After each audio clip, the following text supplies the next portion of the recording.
The Old Gods of the Forest. Written by HeadofSpectre. October 2nd. The hospital visits are still difficult. Even before all of this, I hated the sterile environment and the mechanical sounds of the machines. Seeing Matthew in that bed, though, bald, emaciated, dying. God, I've seen a lot of death. I've seen the worst of people. As a homicide detective, that's just part of the job. But cancer seems to be a much crueler death than murder. With murder, there is motive and purpose. What motive does cancer have? What purpose does it serve? There is no answer. It is just a cruel, apathetic decay that slowly eats away the best parts of a person until they are nothing but a husk. The worst part is that sometimes it leaves its victims with just enough hope to fight on until the bitter end. I'm not sure who suffers worse for that, the condemned or the ones who love them. Matthew had been my friend for as long as I could remember. He was always by my side, no matter what. I suppose I knew how he felt about me. I'd be lying if I said I never felt the same, but I didn't want to indulge. I didn't know what a relationship with Matthew would bring. I thought it would change the way things were. There would be different expectations. He would need something more from me.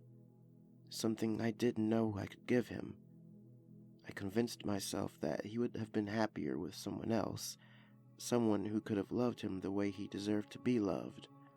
Someone who wasn't just using him like I was. How many times did I show up at his apartment, drunk and looking for an escape? He never once refused me, always welcoming me as I told him about the horrible things I had seen. When I fell into his arms, kissing him and coaxing him into his bedroom, he never once stopped me. He must have known I'd gone as soon as we were done. I always was, but he never said no. I didn't deserve him, and now, at the end, all I could do was try to make up for lost time, and I could barely even do that. When I saw him last night, he lay half awake in his hospital bed. His voice was hoarse.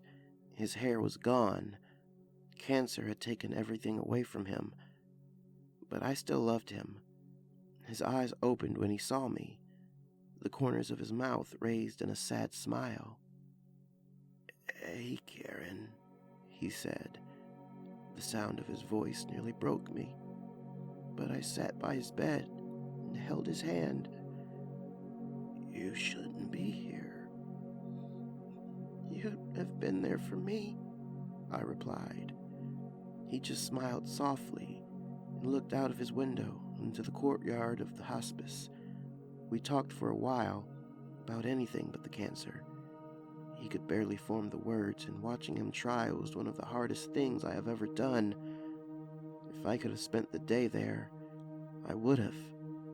But unfortunately, I did not have the luxury of time. "I'll come back and see you, okay?" I promised him.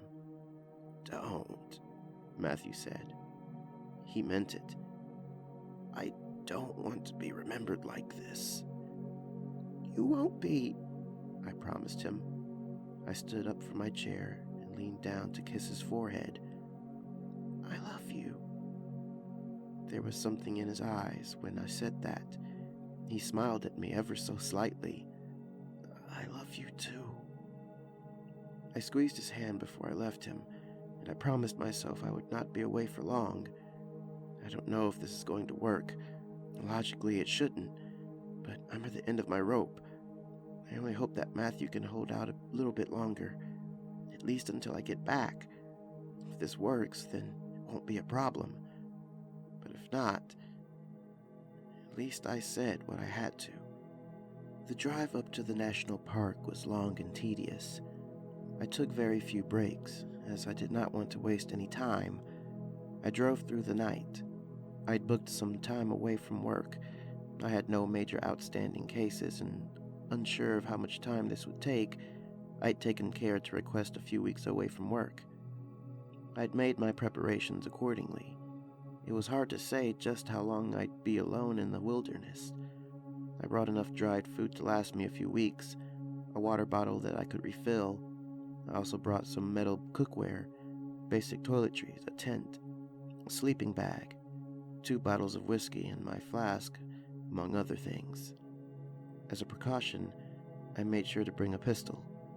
Not my service weapon. This was one that I owned independent of my work. The woods could be dangerous, and I wanted to take no risks.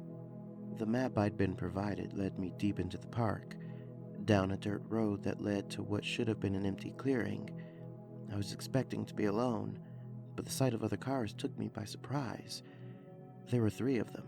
The occupants had clearly been there for a little while. A glance at them confirmed them to be backpackers, just like I was. 2 of them seemed to have a fire going. The third was off by himself. I parked my car away from all of them before I got out. I wasn't interested in socializing. All I wanted was to make one last check of my supplies to make sure everything was in order. Then I would head out before I wasted too much daylight. Looking back at the other campers, I noticed that the 2 by the fire were approaching me. I initially thought they were husband and wife, but the more I looked at them, the less certain I was of that. If they were married, they wouldn't have come in 2 separate vehicles. I tried not to theorize as the nature of their relationship. That wasn't what I was there for. I caught the 3rd camper looking at me. We made eye contact only briefly, but it didn't linger. Well. Looks like we've got another new face," one of the 2 approaching campers said. She was a woman in her mid-20s. She had a petite build, pale skin, and black hair. Her smile was wide, toothy, and clearly practiced. Looking into her green eyes, I immediately picked up on the fact that she was studying me. "I guess you're here for the backpacking hike too, huh?" "I wasn't aware it was a formal event," I said. The woman just kept smiling. "Yeah, well, neither of us were, I'm guessing. Still, kind of a good thing we found each other, right? I'm Candace. It's nice to meet you, Miss Faraday," I replied. Candace had offered me a hand to shake, and I begrudgingly shook it. "Just Faraday?" she asked, never once dropping her smile. "Karen Faraday." "Well, it's nice to meet you, Karen. I'm guessing you haven't met my friend Tanner here either." The man shook my hand next.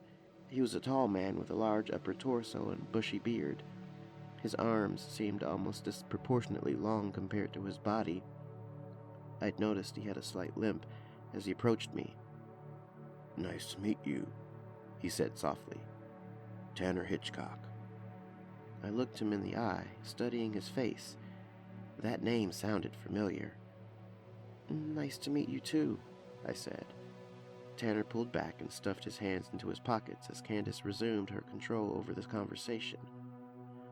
"Anyways, when I ran into Tanner here, we got to talking. Since it's a long hike and arguably not all that safe out here, we should probably travel together, right? Might not be a bad idea." "It's not," I said, "although it begs the question of what you're doing out here alone." Candace's smile faltered for a moment. "Well, honestly, I just love being out in nature," she said. Her pale, pasty complexion told me otherwise. "It's really calming, you know. I wasn't planning to go that far, but with Tanner, our other friend over there, and you, we could probably make a hell of a trip out of it." As a homicide detective, people lied to me every day, but I could tell that it came naturally to Candace. Glancing at Tanner, I suspected he had no idea of what Candace was up to. Granted, I wasn't entirely sure either, although I had my suspicions. Still, Candace wasn't wrong. It would be safer to travel as a group for the time being. There were no obvious weapons concealed on her person, but my gun was holstered on my thigh. I was confident that if push came to shove, I could shoot Candace and be on my way without much hassle. "You're right," I said. I suppose it would be nice to get a little more use out of this backpack, although we should head out soon if we're going to do it today. It's almost noon, so we have about 7 more hours of daylight. That's true, Tanner said. Candace, you want to do one last check? Make sure you're not forgetting anything. Oh, sure thing. You should go and let that man over there know we're headed out soon then. Don't worry, I'll watch your stuff. See you in a bit, Karen. Candace waved at me before turning to walk back to her car. Tanner lingered around me for a moment longer. I take it you're not with that guy over there, he asked, gesturing to the other man. No, I replied as I went back to checking my backpack. I assume he's coming with us? Says he is, Tanner shrugged. Didn't catch his name, though. Well, plenty of time for that on the trail, right? He smiled sheepishly before going to follow Candace back to his car. I watched him go, then looked at the other man in the clearing. He looked to be packed up and ready to head out. I reached for my flask and took a pull on it. Since I was no longer driving, there was no need to hold off on it any longer, and if I was going to have to spend time around the likes of Candace, I could use the liquor. My flask was jammed into my pocket before I shouldered my backpack and locked my car before approaching him. The weight of the pack wasn't too heavy, but it felt awkward. Are you here for the hike too? I asked. I'm not sure what made me want to talk to him. Perhaps I just wanted to get a read on him. Or perhaps it was just the fact that he wasn't Candace or Tanner and I hadn't particularly cared for either of them. If we were going to be hiking in a group, I wanted to know who I was dealing with. The man looked at me. He had a steely expression and a clean-shaven face. The man looked at me. He had a steely expression and a clean-shaven face. His black hair was messy, and his green eyes had a familiar intensity to them. He wore a loose flannel shirt, but I could see a small silver knife on a chain around his neck. It was hard to tell if it was decorative or not. There was a certain tension in his posture. He recoiled a bit when I spoke. I recognized a frightened man when I saw one. Yeah, he said softly. I'm here for the hike. He glanced over at Tanner and Candace. I wasn't expecting to run into other people here. This spot seemed pretty secluded. Neither was I replied. From his tone, I got the impression that he hadn't been a fan of Candace and Tanner either. I suppose we can make the most of it, though. The company might be nice. I don't do well with company, the man said. Sorry. I should introduce myself. I'm David Van de Graaf. Karen Faraday, I replied.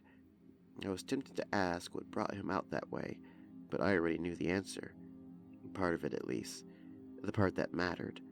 And what I didn't know was his business, and his alone. Do you hike much, Karen?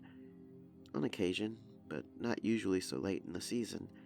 I haven't been backpacking in a few years, but I thought this would be a nice spot to pick it back up again. He scoffed. Yeah, hell of a spot, he murmured. Candace and Tanner were approaching us again. Both looked ready to go. Well, looks like no one else is coming, Tanner said cheerfully.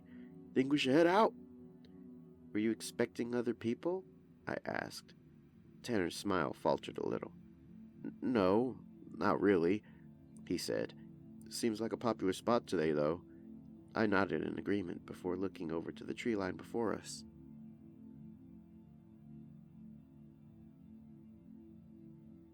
There was no visible trail cutting into the forest. The green, red, and gold wall of trees beckoned to us with no clear path forwards. I could sense the others looking at it too, and I wondered if any of them knew where to start. A deep breath before the plunge. My legs moved me forward, bringing me to the edge of the forest. I passed through the pale birch trees, and I could hear the other three moving behind me. The hike had begun. The forest seemed peaceful. There was the occasional chattering of birds and the rustle of a small animal fleeing through the underbrush. Tanner and Candace seemed to end up ahead of me, while I found myself walking beside David. For the first hour, we didn't speak much.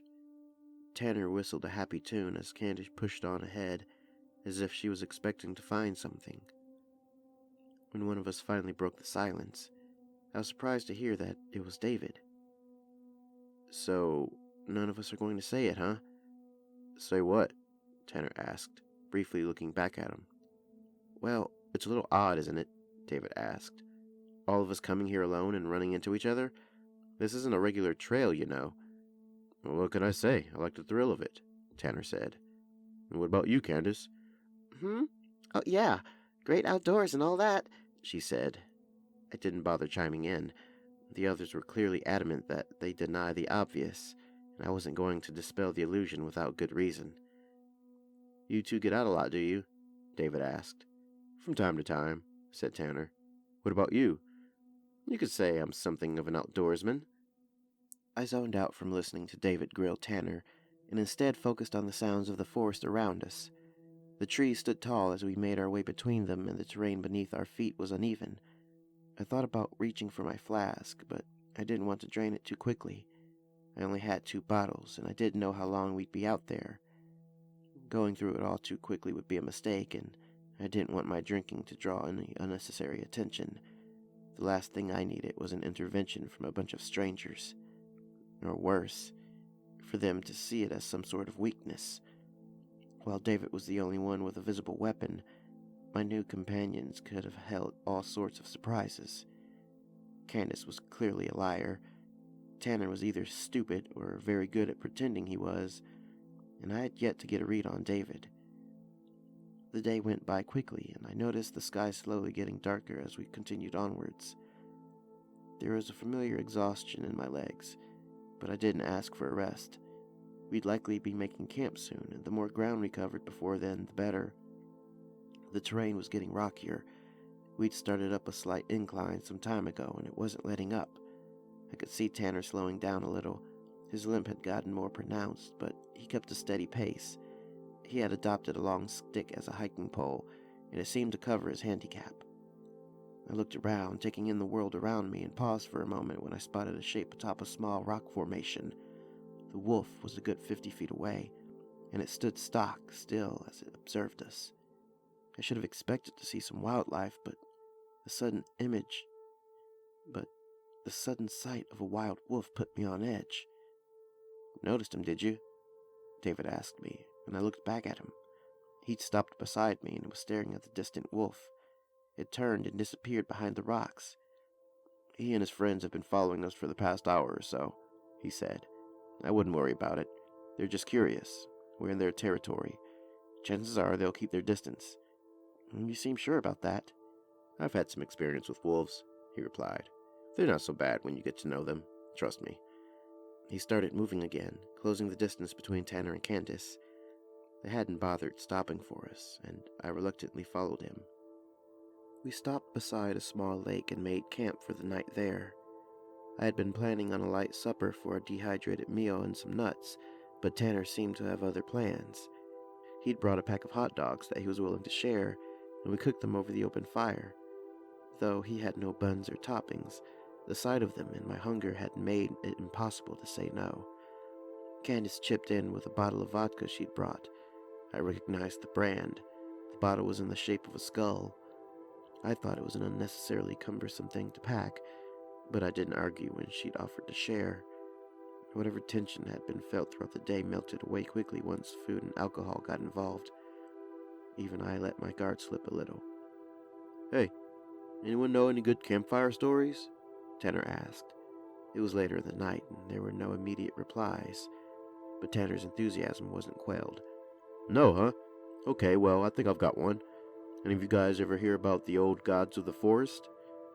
I looked up at him. In the firelight, I could see that Candace and David had done the same. Tanner's eyes darted between each of us. "I don't think I have," Candace said softly. Her tone was different than before, more interested. "Well, it's not a story that you hear all that often," Tanner admitted. "But supposedly, back when the British came and settled this place, the native tribes told them not to enter these woods. They said there was something out here, something very old and very sacred to them. Now, the British didn't buy it. They dismissed it as just a bunch of pagan superstition, and history ran its course. But those stories still got to a few people who wanted to see for themselves. A lot of those people have gone into the woods over the centuries, and a lot of them have never returned. Most of those who came back and said that there was nothing out there. But according to the legends, a few came back and said something else entirely. The stories are a bit divided on exactly what they found, but the consensus is that something very old lives in these woods. Older than the natives, older than humanity itself. Gods. The firelight danced around Tanner's face. No one else spoke as he continued his story. According to those survivors, if you can find your way into the deepest parts of these woods, then you may just be granted an audience from the old gods of the forest, and if you can impress them, then they will reward you. They will grant you one boon, anything your heart desires, wealth, power, love. All you have to do is ask. In the light of the fire, I could see Tanner's eyes scanning all of us carefully, but none of us said a word. None of us, save for David. You forgot to mention the part about the full moon, he said, and Tanner looked over at him. Huh? The full moon. The story said that the old gods of the forest only ever came out during the full moon. I caught Candace's eyes shifting skywards, towards the waxing moon above us. I knew what she was thinking. Right, the full moon, Tanner said sheepishly. He smiled at David. I guess you've heard the story before. Once or twice, David replied. He glanced at the night sky as well, looking up at the waxing moon before standing up. We should get an early start tomorrow, he said. Long day ahead of us. He retreated off to his tent, and I could see Candace watching him intently. Her smile returned as soon as he was gone. I finished my vodka and retired to my own tent soon after. I could still hear Candace and Tanner outside my tent, even though they tried to keep quiet. I could hear what they were doing inside of one of their tents as well. I suspect that Candace made the first move, and I doubt that she did it out of any real affection for the man. Tanner's mention of it confirms what I already suspected. It's no accident that we were all here together. It's almost comforting to know that I'm not the only one to buy into the rumors of the old gods of the forest. But I wonder, will we all be granted an audience? Or just one of us? I'm sure the others are thinking the same thing. I don't know what it is they're after, but I know that I have to be the one to find what's out there. For Matthew. October 3rd. Last night, I awoke to sniffing outside of my tent. I couldn't see any trace of the wolves outside, but I lie awake, clutching my pistol in anticipation of some sort of attack. The wolf outside my tent half-circled the perimeter. I thought I could hear others moving around the camp. It was likely that they were probably just investigating to see if we had left any food behind. I couldn't imagine they'd try and get into our tents. In the distance, I thought I heard a yelp. Then there was the sound of movement followed by silence. Something must have scared them off. I sat awake for a little while longer, but aside from the waves beside me and the chirping insects, there was no sound. I don't remember going back to sleep. I just know that I did. I woke up to Tanner screaming. I emerged from my tent as quickly as I could, pistol in hand and expecting signs of an animal attack. At a glance, though, everything seemed fine. Candace and David stood around Tanner, and David had his hands up, as if trying to calm him. You! Tanner snarled the moment he saw me. Did you do this? Huh? Is this your idea of a fucking joke? He gestured to something, and it took me a moment to make out just what I was looking at. A large birch branch was impaled in the ground by his tent. Several smaller branches were propped up against it. The placement was clearly deliberate, but that was not the most concerning thing about them. On the branch that the display centered around was the head of a wolf. It had been viciously impaled on the wood, and 2 birch branches had been forced through the skull in a manner that resembled horns.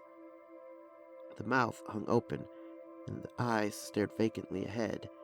I could only stare in shock at the sight. You think this is funny, huh? Tanner growled. Well, it's fucking not, alright? You think you can scare me off with this Blair Witch shit? But I'm fucking on to you. Tanner, please, just relax. Why would any of us try to scare you off? I asked. I kept my voice level. He just glared at me.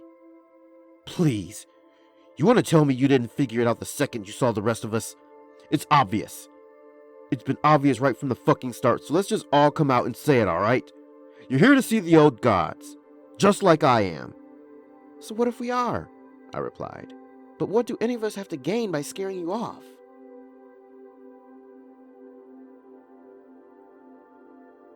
You think the old gods do a group rate? Tanner snapped. In all of the stories I've heard, it's always one person alone who gets his audience. And it's gonna be fucking me, alright? I was here first. I've been waiting so long for this. So sorry, but I'm getting my boon. I swear, I've never even heard about the old gods, Candace stammered. It had to be one of them. Tanner fixed her in a glare, and I would have been content to let him go off on her next. But there was still the obvious to point out. She couldn't have done that. I heard the wolves outside last night. David and I noticed them at a distance before we made camp. As far as I can tell, Candace doesn't even have a weapon, and there's no way she took down a wolf with her bare hands. Well, what about you? Tanner asked, glaring at me. You've got that gun there. You could have done it. If I was shooting at the wolves, you all would have heard it, I replied. Tanner's eye settled on David next. I didn't do it, he said. If any of us were out there last night picking a fight with a pack of wolves, the rest of us would have heard it. If you want my opinion, I don't think this was any of us. Well, who else is out here? Tanner snapped. Other than the gods? David asked. I can't say for sure. Awfully suspicious of something to leave us a totem, though. Clearly it has meaning. As what, though? I asked. A warning? Perhaps. Or a taunt. We should pack up and keep moving. We're burning daylight, and clearly it's not safe here. Tanner continued to glare at him for a moment before huffing in frustration. He pushed past David without a further word and went to go pack up his tent. David and I exchanged a glance, and I took one final look at the totem before getting ready to do the same. Tanner walked ahead of the rest of us as we advanced deeper into the woods. Candace had fallen slightly behind us, and I found myself regarding her warily. I knew she was lying about why she was out here, but I didn't understand why. I thought about the way she'd reacted to that totem. Immediate denial. There was no way she could have built it, but I wondered if she knew who had. Before noon, I ended up making my way toward the front of the group and kept stride with Tanner. Are you all right? I asked. He side-eyed me before sighing. Yeah, I'm all right, he said. Spooked, I guess. I paused before he added, sorry about this morning. I kind of went off on everyone. Fear does that to people, I said, especially when something you care about is on the line. Do you mind if I ask what you're looking for? There was a moment of hesitation before Tanner spoke. I just want a second chance, he said after a while. You know, a few years back, I used to be a swimmer. I was good, man. I was an Olympian. I was going to take the gold in Rio. Then one night, some asshole in a Jeep decides to run a stop sign, and I'm right in the middle of the crosswalk. He took my career. I'd been training my entire life for Rio. Then in a few seconds, all of it was gone. The doctor said I'm lucky I didn't lose a leg. Am I? At least there's room for a one-legged man in the Paralympics. I could have gotten something out of it. I nodded slowly as I heard his story. It must be very hard for you, I said. Tanner laughed. You've got no idea. I just want one more chance. That's all I ask. One more chance. What about you? I hesitated for a moment, but Tanner had been honest with me. I owed him the same.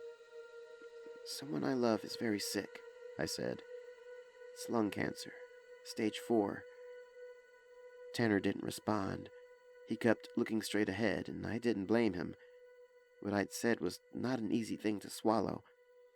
I see, he said after a while. He looked over at me, thoughtful for a moment before sighing. I'm sorry.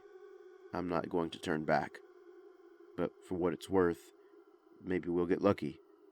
There's no part of the story saying we can't all get what we want. Maybe, I replied, if we're lucky. We camped out by a small rocky outcrop. Tanner seemed calmer than he had this morning, although I noticed him sitting away from Candace. I suspect he distrusts her as much as I do. She hasn't done much to alleviate our suspicions. The woods are thicker, and the air feels colder. I don't know how much farther we need to go, but I feel as if we're headed in the right direction. October 4th. Again, I woke up to screaming, but this was of a different nature. The sky outside was still dark, but as I emerged from my tent, I was blinded by a bright light. "Put some water on it, now!" I heard David shouting, and I could see him and Tanner emptying their water bottles onto one of the tents. In my hazy, half-wakeful state, it took me a moment to realize that the tent was on fire. Candace stood wide-eyed and useless in the corner, and I rushed to try and help the two men in extinguishing the flames. I could hear Tanner swearing under his breath. "What the fuck? What the fuck? Jesus fucking Christ, man! What happened?" I asked as the fire died down. "I don't fucking know. I woke up and... Fuck! My tent! Fuck!" Tanner paced around, clearly frustrated, and I caught him glancing at David and I. For a moment I thought he might blame us again, but he just shook his head. I caught myself looking at Candace, but despite my suspicions of the woman, I couldn't believe that she was behind this. David left my side to check on Tanner, and I looked down at the smoldering tent. In the low light of dawn, I crouched down beside it and reached into the burnt remains. "Did you see what caused it?" I called to Tanner. "No, I didn't see jack shit," Tanner yelled back. "I just woke up and... Fuck! From the ashes, I picked up what looked to be a birch stick. It had been burned and was still a little hot to the touch, but the shape of it was interesting. "Look at this." I brought my findings over to David and Tanner. David took the stick from me. "What is this? Where'd you find this?" "In the tent," I said. "Look at the ends of it." David held the stick into the light as he and Tanner examined it. The tip was sharpened to a point, and the other end had what appeared to be fletching. "This looks like an arrow," he said. "Fucking arrow," Tanner murmured. "Jesus. So what, fucking Robin Hood is out here trying to kill us?" "Or something else," I said. I looked up at Candace, furrowed my brow before leaving the men to approach her. "Did you see anything?" I asked. "No. I woke up, and there was just fire and screaming. Jesus." She rubbed at her temples. "I don't know what happened." I stared at her, but I didn't think she was lying. "We should pack up," I said. "Keep moving." "What about my tent?" Tanner asked. "You can share with someone, but I think it's best we keep moving."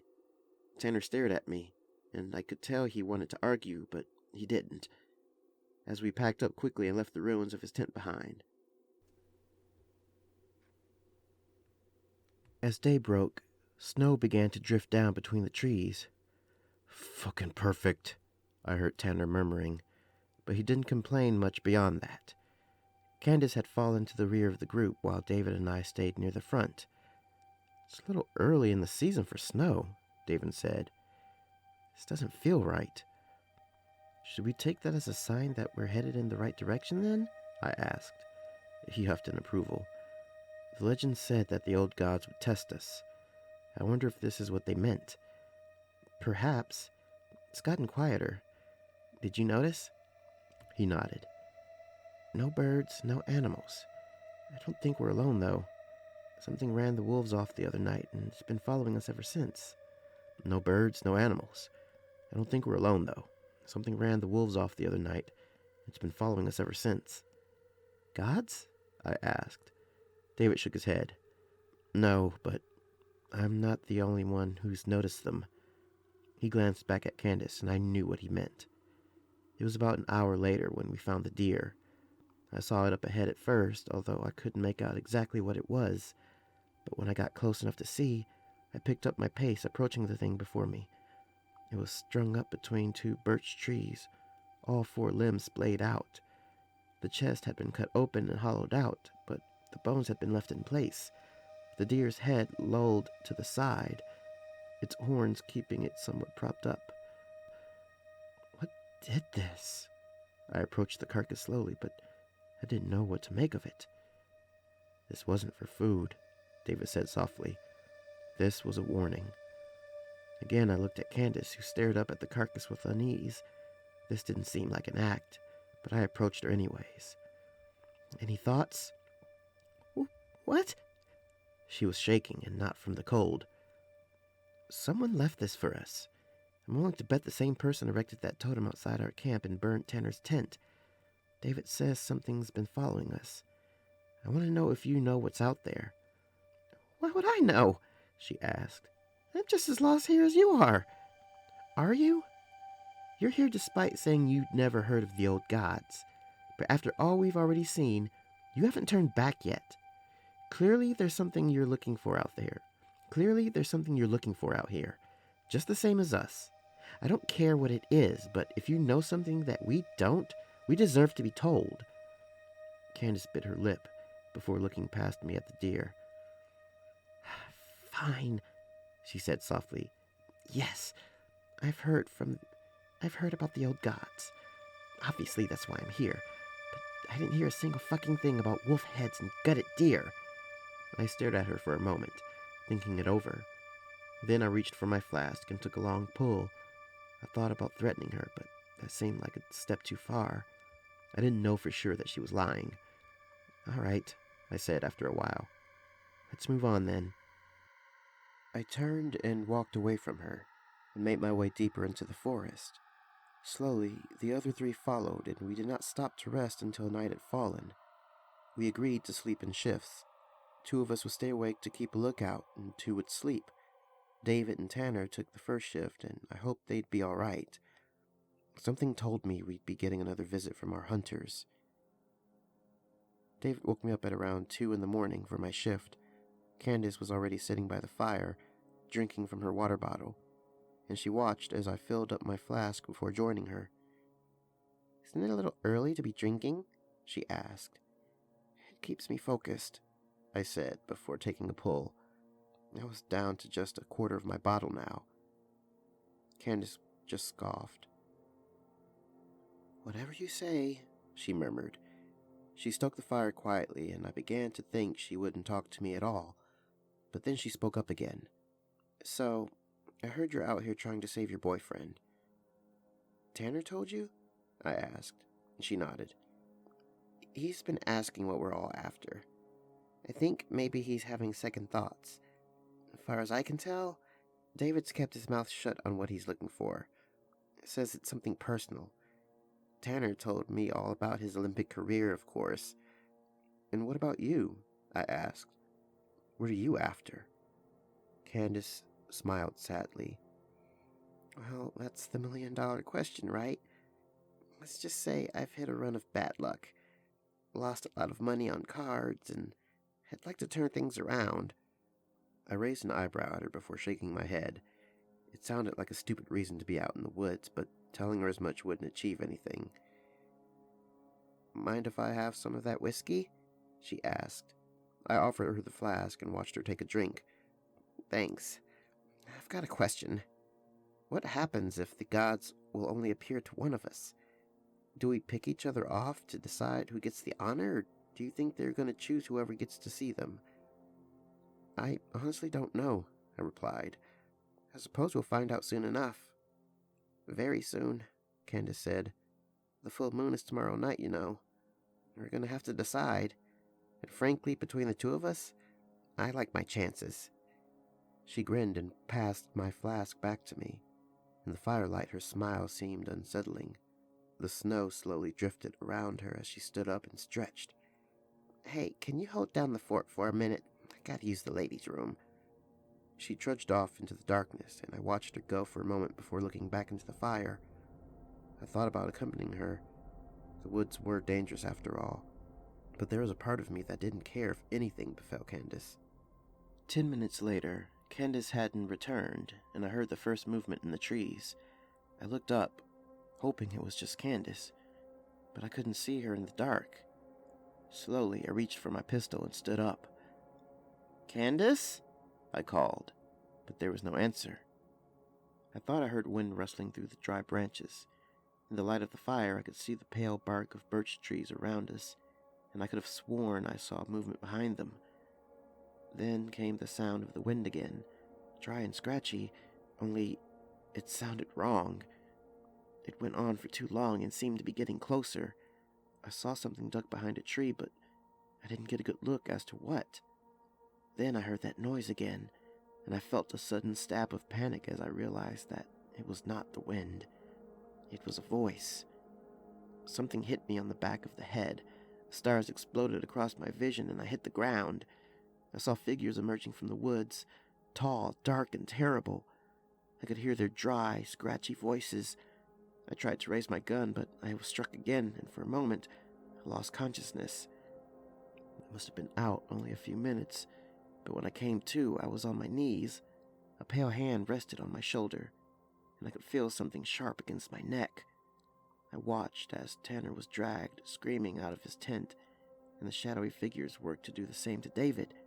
There was no sign of Candace, and somewhere in the back of my mind I realized that she'd abandoned us. She'd said she'd liked her odds after all. Somehow she'd known what was coming, and she'd been all too happy to use us as a distraction while she slipped away into the night. David's tent was cut open, and I watched as the figures dragged him out. He writhed and kicked. Sounds he made seemed pained. At last, the figures dropped him. "Oh, fuck me," I heard Tanner say, and it took me a moment to realize why. In the firelight, I could see David's body shifting, growing. He let out a pained scream that sounded half human and half animal. The figures recoiled from him, and my eyes widened as David changed before us. Thick black hair coated his body, his hands curled into wicked claws, and his face seemed to slowly elongate into a canine snout. The thing that had once been David let out an enraged howl, and I could feel the creatures behind me pulling away in fear. David's green eyes settled on me, but only for a moment. In an instant, he bolted into the woods in pursuit of our attackers. Tanner hurried to his feet and grabbed me by the shoulder to force me up. Shit, Jesus, shit, we need to go. I couldn't argue with that. Tanner was already running, and I bolted off into the woods too, but not in pursuit of Tanner. I was after David. I'd snatched my gun off of the ground, and I could hear vicious animals snarling up ahead. "Karen!" Tanner called behind me, but I didn't care. Whatever he was, David was clearly on our side. I wasn't going to let him fight those creatures alone. It was so dark that I could barely see the ground in front of me, but as my eyes adjusted to the light, I spotted a massive black shape ahead of me. David's eyes gleamed in the light. I could see the silver dagger around his neck, and I could smell coppery blood in the air. I froze, wondering if I'd made a mistake, if David would attack me next, but he had other priorities. In the shadows, I could see the beast seize one of the dark figures by the throat. He let out a vengeful howl before his teeth tore into its skull. I could hear the panicked whispers of our attackers among the trees, but their fear of David was too great. They would not engage him openly.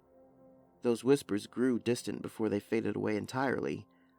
David panted and fell to his knees before me. His eyes settled on me, and I heard a pained cry escape from him. I took a step back before I heard footsteps rushing up behind me. A flashlight shone upon David, now naked and shivering as his body contorted into its original shape. He looked up at us, clearly afraid, and I ran to his side. "Holy shit," I heard Tanner say softly. "Help me get him back to camp," I said, looking up at him. "He's going to need some clothes."